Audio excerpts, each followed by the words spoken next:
DCC bank ನಿರ್ದೇಶಕರಾದ ಶೀಲನೆರೆ ಅಂಬರೀಶ್ ಅವರಿಗೆ ಉಜ್ವಲವಾದ ರಾಜಕೀಯ ಭವಿಷ್ಯವಿದೆ. ಮುಂದಿನ ದಿನಗಳಲ್ಲಿ ತಾಲೂಕಿನ ಜನನಾಯಕರಾಗುವ ಅರ್ಹತೆ ಹೊಂದಿರುವ ಅಂಬರೀಶ್ ರೈತ ಪರವಾಗಿ ಕೆಲಸ ಮಾಡಲಿ. ಶಿವರಾಮೇಗೌಡ ಸಲಹೆ. ಮಂಡ್ಯ ಜಿಲ್ಲಾ ಕೇಂದ್ರ ಸಹಕಾರ ಬ್ಯಾಂಕಿನ ನೂತನ ನಿರ್ದೇಶಕರಾಗಿ ಆಯ್ಕೆಯಾದ ಶೀಲನೆರೆ ಅಂಬರೀಶ್ ಅವರಿಗೆ ಒಕ್ಕಲಿಗರ ಸಂಘದಿಂದ ಹೃದಯ ಸ್ಪರ್ಶಿ ಅಭಿನಂದನೆ. ಕೃಷ್ಣರಾಜಪೇಟೆ ತಾಲೂಕು ಒಕ್ಕಲಿಗರ ಸಂಘದ ಅಧ್ಯಕ್ಷ ಆರ್ಎಸ್ ಶಿವರಾಮೇಗೌಡರ ಅಧ್ಯಕ್ಷತೆಯಲ್ಲಿ ನಡೆದ ಸಂಘದ ಮಾಸಿಕ ಸಭೆಯಲ್ಲಿ ಮಂಡ್ಯ ಜಿಲ್ಲಾ ಕೇಂದ್ರ ಸಹಕಾರ ಬ್ಯಾಂಕಿಗೆ ನೂತನ ನಿರ್ದೇಶಕರಾಗಿ ಆಯ್ಕೆಯಾಗಿ ಇತಿಹಾಸ ನಿರ್ಮಿಸಿರುವ ಯುವ ನಾಯಕ, ರಾಜ್ಯದ ಹಿರಿಯ ರಾಜಕೀಯ ಮುತ್ಸದ್ದಿ, ಸಹಕಾರಿ ಧುರೀಣ ಎಸ್ಎಂ ಲಿಂಗಪ್ಪ ಅವರ ವಂಶದ ಕುಡಿಯಾಗಿರುವ ಶೀಲನೆರೆ ಅಂಬರೀಶ್ ಮಂಡ್ಯ ಜಿಲ್ಲಾ ಪಂಚಾಯಿತಿ ಉಪಾಧ್ಯಕ್ಷರಾಗಿ, ಮಂಡ್ಯ ಜಿಲ್ಲಾ ಹಾಲು ಒಕ್ಕೂಟದ ನಿರ್ದೇಶಕರಾಗಿ ಅತ್ಯುತ್ತಮವಾಗಿ ಸೇವೆ ಸಲ್ಲಿಸಿರುವ ಅಂಬರೀಶ್ ಅವರಿಗೆ ರಾಜಕೀಯವಾಗಿ ಉಜ್ವಲವಾದ ಭವಿಷ್ಯವಿದೆ. ಮುಂದಿನ ದಿನಗಳಲ್ಲಿ ಅವರು ತಾಲೂಕಿನ ಜನನಾಯಕರಾಗಿ ಹೊರಹೊಮ್ಮಲಿ ಎಂದು ತಾಲೂಕು ಒಕ್ಕಲಿಗರ ಸಂಘದ ಅಧ್ಯಕ್ಷರಾದ ರಾಯಸಮುದ್ರ ಶಿವರಾಮೇಗೌಡ ಶುಭ ಹಾರೈಸಿದ್ದಾರೆ. ಕೆಆರ್ಪೇಟೆ ಕೃಷ್ಣ ಪ್ರತಿಷ್ಠಾನದ ಅಧ್ಯಕ್ಷರಾದ ಗೋಡೆಹೊಸಳ್ಳಿ ಜವರಾಯಿಗೌಡ ಅವರು ಡಿಸಿಸಿ ಬ್ಯಾಂಕ್ ನಿರ್ದೇಶಕ ಅಂಬರೀಶ್ ಅವರನ್ನು ಅಭಿನಂದಿಸಿ ಮಾತನಾಡಿದರು.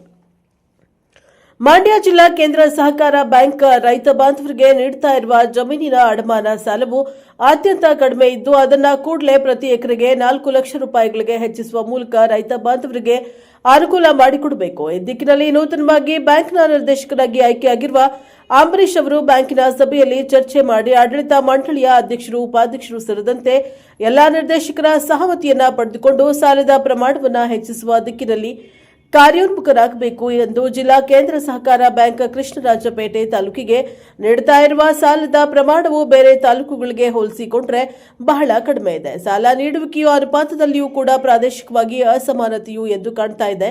ಆದ್ದರಿಂದ ರೈತರಿಗೆ ಅನುಕೂಲ ಮಾಡಿಕೊಡಲೆಂದೇ ಇರುವ ಡಿಸಿಸಿ ಬ್ಯಾಂಕ್ ರೈತರ ಪರವಾಗಿ ಬದ್ಧತೆಯಿಂದ ಕೆಲಸ ಮಾಡುವಂತಾಗಬೇಕು.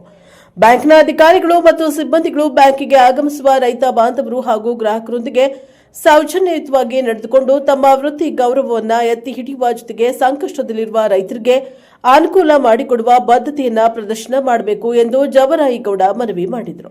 ಕೃಷ್ಣರಾಜಪೇಟೆ ತಾಲೂಕು ಒಕ್ಕಲಿಗರ ಸಂಘದ ಉಪಾಧ್ಯಕ್ಷ ಎಂಬಿ ಚಂದ್ರಶೇಖರ್, ಕಾರ್ಯದರ್ಶಿ ಮರಡಹಳ್ಳಿ ತಿಮ್ಮೇಗೌಡ, ಆಡಳಿತ ಮಂಡಳಿಯ ನಿರ್ದೇಶಕರಾದ ಐಸಿ ಬಸವರಾಜು, ಮಂಡ್ಯ ಹಾಲು ಒಕ್ಕೂಟದ ಮಾಜಿ ಅಧ್ಯಕ್ಷ ಚನ್ನನಿಂಗೇಗೌಡ, ಅಗಸರಹಳ್ಳಿ ನಾಗರಾಜು, ನಾಗಣ್ಣ, ವಸಂತಕುಮಾರ್, ಸಾಕ್ಷಿ ಬೀಡು ರಾಮಕೃಷ್ಣಗೌಡ, ಶಿವಪುರ ಬಸವರಾಜು, ಹೆಗ್ಗಡಹಳ್ಳಿ ಕೃಷ್ಣೇಗೌಡ ಮತ್ತಿತರರು ಅಭಿನಂದನಾ ಕಾರ್ಯಕ್ರಮದಲ್ಲಿ ಉಪಸ್ಥಿತರಿದ್ದರು.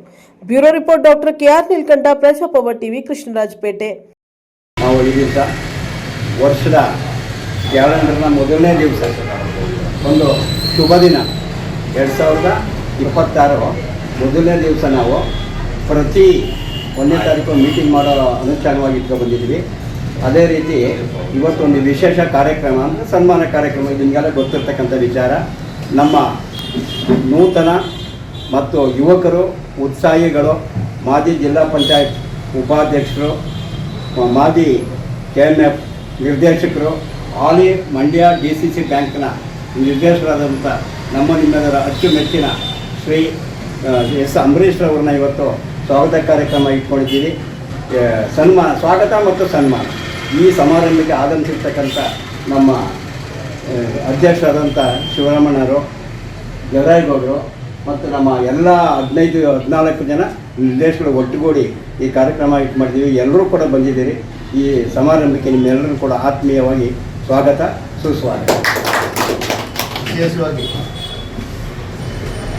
ಅಂಬರೀಶ್ ಅವರಿಗೆ ಈ ಹೊಸ ವರ್ಷದ ಶುಭಾಶಯ ಹೇಳ್ತಾ, ನಮ್ಮ ಎಲ್ಲ ಆಡಳಿತ ಮಂಡಳಿ ಸದಸ್ಯರಿಗೆ ಈ ಹೊಸ ವರ್ಷದ ಶುಭಾಶಯಗಳು ಸಂದರ್ಭದಲ್ಲಿ ಅಂತ ಇವತ್ತಿನ ಸನ್ಮಾನವನ್ನು ಸ್ವೀಕಾರ ಮಾಡಬೇಕು. ಮತ್ತು ಜವಾಬ್ದಾರಿ ಹೆಚ್ಚಾಗ್ತಾ ಇದೆ. ಯಾಕೆಂದರೆ ಯಾವುದೋ ಜನಪ್ರತಿನಿಧಿಯಾಗಿ ಸನ್ಮಾನ ಸಮಾರಂಭಗಳು ಜಾಸ್ತಿ ಆದವು ಅಂದರೆ ಜನರು ಅವರು ಅದ್ರ ಮುಖಾಂತರ ಅವರಿಗೆ ಹೊರೆ ಜಾಸ್ತಿ ಮಾಡ್ತಾ ಹೋಗ್ತಾರೆ. ನೀವು ಈ ಹೊರೆಯ ಸಂತೋಷವಾಗಿ ಸ್ವೀಕಾರ ಮಾಡಬೇಕು. ಮತ್ತು ಈ ನಮ್ಮ ತಾಲೂಕಿನಲ್ಲಿರ್ತಕ್ಕಂಥ ಎಲ್ಲ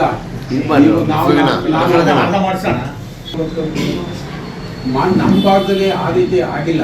ನಮ್ಮಲ್ಲಿ ಒಂದೊಂದು ಸೊಸೈಟಿಲಿ ಇವತ್ತೆಲ್ಲ 1 ಕೋಟಿ 2 ಕೋಟಿ 3 ಕೋಟಿ 4 ಕೋಟಿ 5 ಕೋಟಿ ಸಾಲ ಕೊಡೋಕೆ ಆಗೇ ಇಲ್ಲ. ನಿಮ್ಮ ಮಂಡ್ಯದಲ್ಲಿ 30 ಕೋಟಿ 35 ಕೋಟಿ 40 ಕೋಟಿ 50 ಕೋಟಿ ಸಾಲ ಕೊಡ್ತೀವಿ. ಯಾಕೆಂದರೆ ಅವರು ಸಮಯೋಚಿತವಾದ ಅಧಿಕಾರ ಇದೆ ಮತ್ತು ಬುದ್ಧಿವಂತಿಕೆಯಲ್ಲಿ ಜನರಿಗೆ ಸಹಕಾರ ಮಾಡ್ತಾ ಇದ್ದಾರೆ.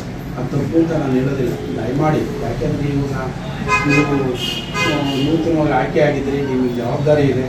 ನಮ್ಮ ತಾಲೂಕಿನಲ್ಲಿ ತಗೊಂಡ ಎಲ್ಲ ಸಹಕಾರ ಶಕ್ತಿ ಅಂತಾರೆ. ಏನಾಗಿ ಅವರ ಜಮೀನು ಅನುಗುಣವಾಗಿ 5 ಲಕ್ಷ ಕೊಡ್ಬೋದು, 0% ಇಂಟ್ರೆಸ್ಟ್ ಅಂತ ಮಾಡಿದ್ದಾರೆ. ಇವತ್ತು ನಮ್ಮಲ್ಲಿ ಏನಾಗಿದೆ, 50,000 ತಗೊಳ್ಳಬೇಕು, 1 ಲಕ್ಷ ತಗೊಳ್ಳಬೇಕು. ನಾವೇನಾದ್ರು ಬಾಯಿಗೆ ತಗೊಂಡಿರ್ಬೋದು, ನಾನಂತೂ ತಗೊಂಡಿದ್ದೀನಿ.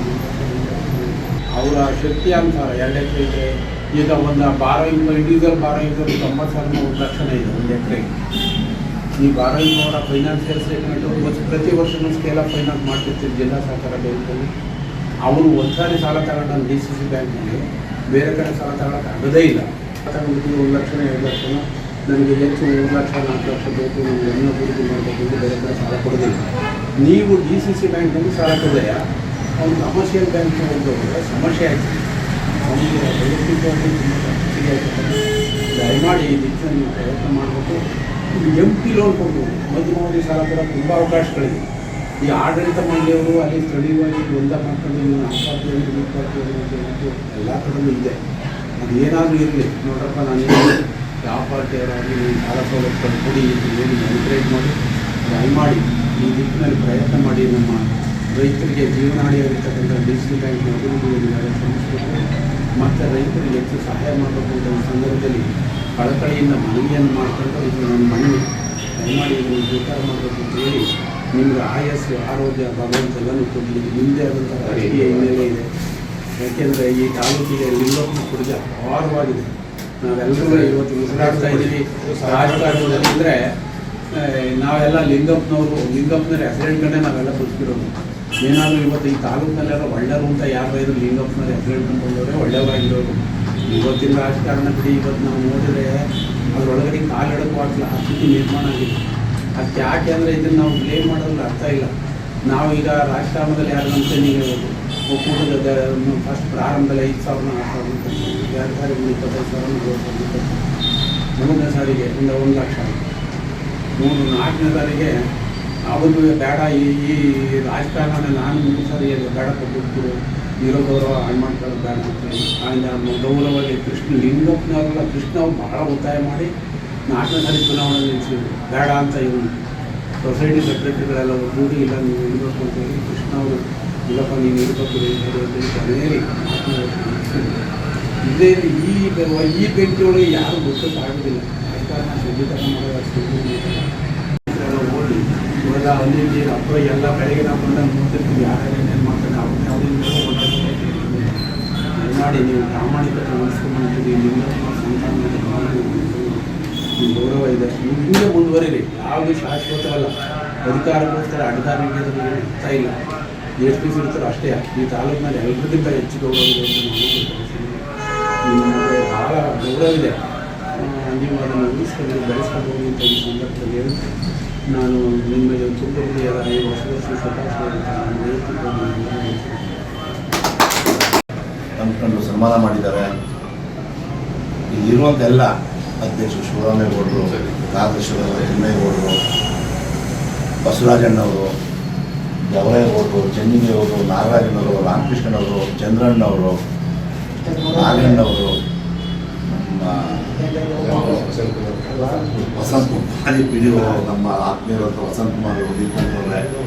ಇವತ್ತು ಏನು ಹೊಸ ವರ್ಷ ಎಲ್ಲರೂ ಕೂಡ ಆರ್ಥಿಕ ಶುಭಾಶಯಗಳು 2026 ಆರ್ಥಿಕ ಶುಭಾಶಯಗಳು ನೀಡ್ತಾ ಇವತ್ತು ನಾನು ಕರೆದು ಅಭಿನಂದನೆ ಮಾಡಿದರೆ ನನಗೆ ಹೆಚ್ಚು ಹೊರೆಯನ್ನು ಕೊಟ್ಟಿದ್ದೀರಿ. ನನಗೇನು ಈ ಥರ ಸನ್ಮಾನದ ಅವಶ್ಯಕತೆ ಇರಲಿಲ್ಲ, ಬರೀ ಕರೆದು ಮಾತಾಡಿದ್ರೆ ಆಗ್ತಿತ್ತು. ಇದು ತುಂಬ ಕಷ್ಟದಲ್ಲಿ ಬೆಳೀತಾ ಇರುವಂಥ ಸಂಘ. ಎಲ್ಲಿ ಒಕ್ಕಲಿಗ ಸಂಘ ಇರಬೇಕು ಅಂದರೆ ಅದು ಚಾಮರಾಜನಗರದಲ್ಲೋ ಬೆಳಗಾವಿಯಲ್ಲಿ ಇರೋಕ್ಕೆ ಬೆಲೆ 100ಕ್ಕೆ 85% ಎಲ್ಲಿ ಒಂದೇ ಸಮುದಾಯ ಇರ್ತದೆ ಆ ಒಕ್ಕಲಿಗ ಸಂಘಗಳು ಹೆಚ್ಚು ಬೆಳೀಲಿಕ್ಕೆ ಸಾಧ್ಯವಿಲ್ಲ. ಆದರೂ ಕೂಡ ಸತತವಾಗಿ ಎಲ್ಲರೂ ಕೂಡ ಪ್ರಾಮಾಣಿಕವಾಗಿ ಸಂಘವನ್ನು ಕಟ್ಟಿ ನಮ್ಮ ಒಕ್ಕಲಿಗ ಸಂಘ ಬೆಳಿಬೇಕು ಅಂತೇಳಿ ಆ ಇಳಿ ವಯಸ್ಸಿನವರು ಕೂಡ ಎಲ್ಲ 60 ವರ್ಷ ಮೇಲ್ಪಟ್ಟವ್ರೆ ಎಲ್ಲ ನಿವೃತ್ತಿ ವಯಸ್ಸಿನವ್ರು ಬಂದು ಇವತ್ತು ಈ ಸಂಘವನ್ನು ಯಶಸ್ವಿಯಾಗಿ ಕಟ್ಟಿ ಬೆಳೆಸ್ತಾ ಇದ್ದಾರೆ. ಅವರಿಗೆ ನಾನು ಆಭಾರಿಯಾಗಿದ್ದೇನೆ. ಮೊನ್ನೆ ತಾನೇ ಜನರಲ್ ಬಾಡಿ ಆಯಿತು. ನಾನು ಶಿವರಾಮಣ್ಣ ತಿಮ್ಮೇಗೌಡರು ಬಂದರು ಹೇಳಿದೆ, ಯಾವ ಆಡಳಿತ ಮಂಡಳಿ ಬೇರೆ ವ್ಯವಹಾರ ಮಾಡಲಿಲ್ಲ ಅಂದರೆ ಬರೀ ನೀವು ಶೇರ್ ತಗೊಂಡು ಸಂಘ ಬೆಳೆಸಲಿಕ್ಕೆ ಸಾಧ್ಯವೇ ಇಲ್ಲ. ಥರ ಇದೆ ಅಂತ ಸುಮಾರು ಜನ ಅವ್ರು ಕ್ವಶನ್ ಮಾಡಿ ಕೇಳಿದ್ರು. ಆದರೂ ಕೂಡ ಯಾವುದಕ್ಕೂ ಎದುರದೇ ಈ ಸಂಘ ಯಶಸ್ವಿಯಾಗಿ ನಡೀತಾ ಇದೆ. ಮೊನ್ನೆ ಜವರೇಗೌಡರು ಹೇಳಿದ್ರು, ರಾಜಕಾರಣ ಒಂದು ಕಡೆ ಮಡಗೋಣ, ಸಹಕಾರ ಸಂಘದಲ್ಲಿ ಹೆಚ್ಚು ರಾಜಕಾರಣಗಳು ಇತ್ತೀಚೆಗೆ ಕಲುಷಿತ ಆಗ್ತಾಯಿದೆ. ಒಂದು ಯಾವುದೇ ಹಾಲು ಉತ್ಪಾದಕರ ಸಹಕಾರ ಸಂಘ ಆದರೂ ಕೂಡ ಒಂದು ವಾರ 10 ದಿನ ಮಾಡ್ತಾಯಿದ್ರು. ಇಡೀ ವರ್ಷ ಪೂರ್ತಿ ರಾಜಕಾರಣ ಮಾಡಿದ್ರೆ ಆ ಸಂಘಗಳು ಮೇಲ್ಬರಲಿಕ್ಕೆ ಸಾಧ್ಯವಿಲ್ಲ. ಅವ್ರು ಹೇಳಿದ್ರು, ಒಂದು ಎಕರೆಗೆ 90,000 ನಾವು ಫಿಕ್ಸ್ ಮಾಡಿದ್ವಿ. ಹೊಸದಾಗಿ ಕಿಸಿಯ ಸಾಲ ಮಾಡಿದ್ವಿ, ಬೆಳೆ ಸಾಲ ತಗೊಂಡು ತಿರ್ಗಾ ಅವ್ರಿಗೆ 5% 10% ಏರ್ಸ್ಕೊಂಡು 1 ಲಕ್ಷ 1.5 ಲಕ್ಷ ಅದ್ರ ಮೇಲೆ ಹೋಗ್ತಾಯಿಲ್ಲ. ನಾವೆಲ್ಲ ತಾವು ಹೇಳೋದು 5 ಲಕ್ಷ ಬಡ್ಡಿ ರಹಿತ ಸಾಲ ಕೊಡ್ತೀವಿ ಅಂತೇಳಿ 5 ಲಕ್ಷ ತಗೊಳಕ್ಕೆ ಅವರು ಒಂದು ಸರಿ ಆಧಾರ ಮಾಡೋದು 3 ಲಕ್ಷ 3 ಎಕರೆಯಲ್ಲಿ 2 ಎಕರೆಯಲ್ಲಿ ನಾವು ಕೊಡೋದು 90,000 ಹೋಗಿ. ಇನ್ನು ಅದಾದಮೇಲೆ 5% 10% ಅಂದರೆ 1.5 ಲಕ್ಷ ಆಗ್ತದೆ. ಖಾಸಗಿ ಬ್ಯಾಂಕ್ಗಳು ನೀವು ಬರೀ ಆಧಾರ್ ಕಾರ್ಡ್ ಕೊಡಿ, ಧರ್ಮಸ್ಥಳ ಕ್ಷೇತ್ರದವರು ಆಧಾರ್ ಕಾರ್ಡ್ ಕೊಟ್ಟರೆ 4 ಲಕ್ಷ ಸಿಸಿ ಸೆಂಟರ್ ಕೊಡ್ತಾರೆ. ನಾವು 1.5 ಎಕರೆ ಆಧಾರ ಮಾಡಿಬಿಟ್ಟು ನಾವು ಯಾವ ಮಕ್ಕಳು ಮದುವೆ ಮಾಡೋಂಗಿಲ್ಲ, ಇಲ್ಲ ಬೇರೆ ಬ್ಯಾಂಕ್ ಹೋಗೋಂಗಿಲ್ಲ, ಆಧಾರ ಆಗಿದೆ. ಈಗ ಇದನ್ನು ಮಾಡಬೇಕು ಅಂದರೆ ಬೇರೆ ಕಡೆ ಬಡ್ಡಿ ಕಟ್ಟಬೇಕು. ಇದು ಬಡ್ಡಿ ರಹಿತ ಸಾಲ.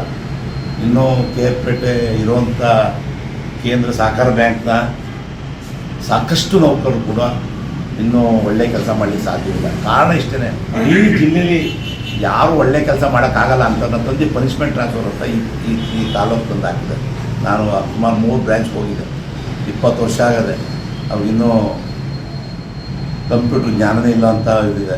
ಏನೋ ಅವತ್ತೇನು ಮಾಡಬೇಕು ಹೆಂಗೋ ತಗೊಂಡಿರ್ತಾರೆ, ಅವ್ರಿಗೆ ಅಂತ ಟ್ರೈನಿಂಗ್ ಕೊಟ್ಟಿಲ್ಲ. ಅಂಥ ವ್ಯವಸ್ಥೆನೂ ಕೂಡ ಇದೆ. ಜವರೇಗೌಡರು ಹೇಳ್ದಂಗೆ ಮಧ್ಯಮಾವಧಿ ಸಾಲ 5 ಲಕ್ಷದಿಂದ 10 ಲಕ್ಷ ಕೊಡ್ಬೋದು. ಅದನ್ನು ಕೊಡಲಿಕ್ಕೆ ಆಡಳಿತ ಮಂಡಳಿಯವರು ಒಪ್ಕೊಳ್ಳೋದಿಲ್ಲ. ಆಡಳಿತ ಮಂಡಳಿಯವರು ಒಪ್ಕೊಂಡ್ರೂ ಕೂಡ ಕಾರ್ಯದರ್ಶಿಗಳು ಹಿಂದೇಟ್ ಆಗ್ತಾರೆ, ವಸೂಲಿ ಆಗಲ್ಲ, ಕೊಡೋಕ್ಕಾಗಲ್ಲ, ಬ್ಯಾಂಕ್ ಸುಸ್ತಿ ಆಯ್ತದೆ ಅಂತ. ಎಲ್ಲ ಕಡೆ ಇದೇ ಥರ ಮಾಡ್ಕೋದ್ರೆ ಬ್ಯಾಂಕ್ಗಳು ಬೆಳೆಯೋಕ್ಕೆ ಸಾಧ್ಯವಿಲ್ಲ. ಬರೀ ಡೆಪಾಸಿಟ್ ಹಾಕಿ ಅಡ್ವಾನ್ಸ್ ಕೊಡಲಿಲ್ಲ ಅಂದರೆ ಬ್ಯಾಂಕ್ ಎಲ್ಲೂ ಬೆಳೆಯುತ್ತೆ. ಎಷ್ಟು ನಾವು ಡೆಪಾಸಿಟ್ ತಗೋತೀವಿ ಅಷ್ಟು ಅಡ್ವಾನ್ಸ್ ಮಾಡಿ ಸಾಲ ಮಾಡಬೇಕು. ಇವತ್ತು 26 ಕೋಟಿ ಇದೆ ನಮ್ಮ ಬ್ಯಾಂಕಲ್ಲಿ. 13 ಕೋಟಿ ಸಾಲ ಕೊಟ್ಟರೆ ಇದಿರೋ ಉಳ್ಕೊಂಡಿರೋಕ್ಕೆ ಬಡ್ಡಿ ಕಟ್ಟಕ್ಕಾಗುತ್ತೆ. ಇಂಥ ವ್ಯವಸ್ಥೆಯಲ್ಲಿ ಹೆಚ್ಚು ರೈತರಿಗೆ ಅನುಕೂಲ ಮಾಡಿಕೊಟ್ರೆ ಹೆಚ್ಚು ಬ್ಯಾಂಕ್ಗಳು ಭಾಳ ಸಂಕಷ್ಟದ ಮೇಲೆ ಬರ್ತವೆ. ನಮ್ಮ ಎಲ್ಲ ಬ್ರ್ಯಾಂಚ್ಗಳು ಕೂಡ ಆರ್ಥಿಕವಾಗಿ ಬಲ್ಲೆನಲ್ಲಿ ಒಂದು ಬಿಟ್ಟರೆ ಎಲ್ಲ ಚೆನ್ನಾಗಿದೆ ಅಂತ ನಿರೀಕ್ಷೆ ಮಾಡ್ತೀವಿ. ನಾವು ವ್ಯವಹಾರ ಮಾಡಲಿಕ್ಕೆ ಈ ತಾಲೂಕಲ್ಲಿ ಸಾಧ್ಯ ಆಗ್ತಾಯಿಲ್ಲ. ಕಾರಣ ಇಲ್ಲಿ ಇನ್ನೂ ರೈತರು ಹೆಚ್ಚು ಕೃಷಿ ಪತ್ತಿನ ಸಹಕಾರ ಸಂಘದಲ್ಲಿ ವ್ಯವಹಾರ ಮಾಡ್ತಾಯಿಲ್ಲ, ಸಾಲ ತಗೋತಾಯಿಲ್ಲ. ಸಾಲ ಕೊಡೋಕ್ಕೆ ಕಠಿಣವಾದ ಸಮಸ್ಯೆಗಳು ಎದುರಿಸ್ತಾರೆ, ಕಠಿಣವಾದ ರೂಲ್ ಮಾಡಿದ್ದಾರೆ, ಕಾನೂನುಗಳು ಮಾಡಿದ್ದಾರೆ. ಅದರಿಂದ ಹೆಚ್ಚು ರೈತರು ಈ ಸಹಕಾರಿ ಸಂಘದಲ್ಲಿ ನಬಾರ್ಡಿಂದ ರಾಜ್ಯ ಸರ್ಕಾರ ಬರೋದು ಅನುದಾನ ಕಡಿತಾ ಇತ್ತು. ಅದಾದ ತಕ್ಷಣ ಇವತ್ತು 4% ಮಾತ್ರ ಕೊಡಲಿಕ್ಕೆ ಸಾಲ ಕೊಡಲಿಕ್ಕೆ ನಿಗದಿ ಮಾಡಿದರೆ ಆ 4%ಗೆ ನಾವು ಎಷ್ಟು ಇದು ಮಾಡೋಕ್ಕಾಗುತ್ತೆ? ಇಂಥ ವ್ಯವಸ್ಥೆ ಇದೆ. 5% ಕೊಡಬೇಕು ಅಂತ ಬ್ಯಾಂಕ್ನಲ್ಲಿ ಹೋರಾಟ ಮಾಡ್ತಿದ್ದೀವಿ. ಏನು ಈ ರೀತಿ ನನಗೆಲ್ಲ ಆಶೀರ್ವಾದ ಮಾಡಿದ್ದೀರಿ. ನಾನೇನು ರಾಜಕಾರಣದಲ್ಲಿ ಹಾಗೆ ಆಗಬೇಕು ಹೀಗಿರಬೇಕು ಅಂತ ಹೇಳಿಲ್ಲ. ನಾವು ಇನ್ನೇನು ಆಲ್ರೆಡಿ 55 ವರ್ಷ, ಇನ್ನೊಂದು 3-4 ವರ್ಷ ಸೆಕ್ಯೂರಾಗಿ ಓಡಾಡ್ಬೋದು. ಅದಾದಮೇಲೆ ಎಲ್ಲರಿಗೂ ವಯಸ್ಸಾದಂಗೆ ನಮಗೂ ಸಾಧ್ಯ ವಯಸ್ಸಾಗ್ತದೆ. ನೀವೇನು ನನ್ನ ಮೇಲೆ ಆಶೀರ್ವಾದ, ನಂಬಿಕೆ, ವಿಶ್ವಾಸ ಇಟ್ಟಿದ್ರೆ ಅದು ಯಾವತ್ತೂ ಅದಕ್ಕೆ ರುಚಿ ಬರೋದನ್ನು ಹೇಳ್ಕೊತೀನಿ. ಪ್ರಾಮಾಣಿಕವಾಗಿ ಇವತ್ತು ಕೃಷ್ಣ ಪ್ರತಿಷ್ಠಾನದ ನಮ್ಮ ಸಂಘದ ಕಟ್ಟಡದಲ್ಲೇ ಆಫೀಸಲ್ಲೇ ಇವತ್ತು ಒಕ್ಕೂಟ ಸಂಘ ನಡೀತಾ ಇದೆ. ಕಾರಣ ಇಷ್ಟೇ, ಅವ್ರ ಹೆಸರು ಹೇಳೋದ್ರಿಂದ ಪ್ರಾಮಾಣಿಕತೆ. SME ಗುಲ್ಬರ್ಗ ತಾಲೂಕಿನಲ್ಲಿ ಯಾರ ಶಾಸಕರು ಹೆಸರು ಹೇಳಬೇಕು ಅಂದರೆ ಅದಕ್ಕೆ ಕೃಷ್ಣ ಅವ್ರ ಹೆಸರು ಮಾಡ. ಅಷ್ಟು ಪ್ರಾಮಾಣಿಕವಾಗಿ ಯಾರು ನಡೀತಾರೆ. ಎಲ್ಲ ಶಾಸಕರಾಗಿದ್ದಾರೆ, ಎಲ್ಲ ಸಾಕಷ್ಟು ಕೆಲಸ ಮಾಡಿದ್ದಾರೆ. ಈ ವ್ಯವಸ್ಥೆಯಲ್ಲಿ ಅವರು ಕೂಡ ಪ್ರಾಮಾಣಿಕವಾಗಿ ಕೆಲಸ ಮಾಡ್ಕೊಂಡು ಅದಕ್ಕೋಸ್ಕರ ಕೃಷ್ಣ ಪ್ರತಿಷ್ಠಾನ ತಾಲೂಕಿನಲ್ಲಿ ತುಂಬ ಹೆಸರು ಮಾಡ್ತಾರೆ. ಸ್ವಂತ ಕಡೆಗೂ ಕೂಡ ಕೆಲವೇ ದಿನಗಳಿಂದ ಮಂಜೂರಾತಿ ಆಗುವಂಥ ಕಾನೂನು ಬಂದಿದೆ. ಜವರೇಗೌಡರು ಈ ವಯಸ್ಸಿನಲ್ಲಿ ಇಕ್ಕೇರಿ ಬರೋಕ್ಕೆ 13 ಕಿಲೋಮೀಟ್ರು, ಅಲ್ಲಿಂದ ಇಲ್ಲಿ ಬರೋಕ್ಕೆ 14, ದಿನಕ್ಕೆ ವಾರದಲ್ಲಿ 6 ದಿನ. ನಾನು 55 ವರ್ಷ ನಮ್ಮ ಮನೆಯಲ್ಲಿ ಬರೋಕ್ಕೆ ಅದು ಯಾರು ಬೈಕ್ ಕಾಯ್ತಾ ಕೊಡ್ತಿದೆ. ಅಲ್ಲಿಂದ ಬೈಕ್ ಓಡಿಸ್ಕೊಂಡು ಇಕ್ಕೇರಿ ಬಸ್ ಆದರೆ ಮಂಡ್ಯಕ್ಕೆ ಇಲ್ಲ ಇರ್ಬೋದು. ಇಂಥ ಇಡೀ ವಯಸ್ಸಿನಲ್ಲಿ ಇವತ್ತು ತಿಮ್ಮೇಗೌಡ ಇರ್ಬೋದು, ನಾಗಣ್ಣವರು ಸ್ವಲ್ಪ ಆರ್ಥಿಕವಾಗಿ ಆರೋಗ್ಯದಲ್ಲಿ ಸ್ವಲ್ಪ ಏರ್ಪೇರ್ ಮಾಡ್ಕೊಂಡು ಇರೋರಿಗೆಲ್ಲ ಇನ್ನು ಆಯುಸ್ಸು ಆರೋಗ್ಯ ಕೊಡಲಿ. ಎಲ್ಲ 60 ವರ್ಷ ಮೀರಿದೆ, ಇವರೆಲ್ಲ 3 ವರ್ಷ ಬಾಳಲಿ ಅಂತ ಹೇಳ್ತಾ ಈ ಹೊಸ ವರ್ಷ ಶುಭಾಶಯ ಹೇಳಿ ನಾವೆಲ್ಲರಿಗೂ ಒಂದ್ಸಿ ನಾನು ಮಾತು ಕೊಡ್ತೀನಿ. ನಮ್ಮ ಜೊತೆಲಿ ಬೆಳೆದವರು ಭಾಳ ಖುಷಿ ಆಯಿತು. ಖುಷಿ ಆಗುತ್ತೆ ನನಗೆ. ಯಾಕಂದರೆ ನಾನು ತುಂಬ ದಿನದಿಂದ ನನಗೆ ತಿಳ್ಕೊಂಡವ್ರಿಗೂ ಗೊತ್ತು, ಭಾಳ ಅತ್ಯುತ್ತರದಿಂದ ಬೆಳೆದವರು. ಇಂಥ ಒಂದು ಸಂದರ್ಭದಲ್ಲಿ ಬಂದು ನಮ್ಮ ಒಂದು ಇದನ್ನು ಸ್ವೀಕಾರ ಮಾಡ್ತಾಯಿದ್ದು ನನಗೆ ಭಾಳ ಖುಷಿ ಆಗುತ್ತೆ. ಇನ್ನು ಮುಂದೆನೂ ಇದೇ ಥರ ಬೆಳ್ಕೊಂಡು ಮುಂದೆ ಹೋಗ್ಬೇಕು ಅಂತ ನನ್ನ ಆಸೆ. ಆ ಒಂದು ಇದು ಭಾಳ ಇದರಿಂದ ಉಳ್ಕೊಂಡಿತ್ತು. ಮುಂದುವರೆದು ಹೋಗಲಿ ಅಂತ ಒಂದು ಆಸೆ ಇದೆ. ದಯಮಾಡಿ ಈಗ ನಮ್ಮ ಇದನ್ನು ಸ್ವೀಕಾರ ಮಾಡಿದರೆ ಖುಷಿಯಾಗಿರೋ ವಿಚಾರ. ಮುಂದೆ ಎಲ್ಲ ಏನಿದೆ ಅದನ್ನು ನಡೆಸ್ಕೊಂಡು ಹೋಗ್ಬೇಕು. ಎಲ್ಲ ದೇವರೇಗೌಡರು ಹೇಳಿದ್ರೆ ಅದು ನಮ್ಗೆ ಅರ್ಥ ಇದ್ದೇನೆ ಇರೋ ವಿಚಾರ, ಅದನ್ನೆಲ್ಲ ಅವರು ವಿಚಾರ ತಿಳಿಸಿದ್ದಾರೆ. ಅದೇ ಥರ ನಡ್ಕೊಂಡು ಈ ಮುಂದಿನ ರಾಜಕಾರಣಕ್ಕೆ ಒಳ್ಳೆ ಮುಂದಾಳಾಗಿ ನಿಂತ್ಕೊಂಡು ಹೋಗ್ಬೇಕು ಅಂತ ನಾನು ಕೇಳ್ಕೊತೀನಿ. ಇಷ್ಟೇ ನನ್ನ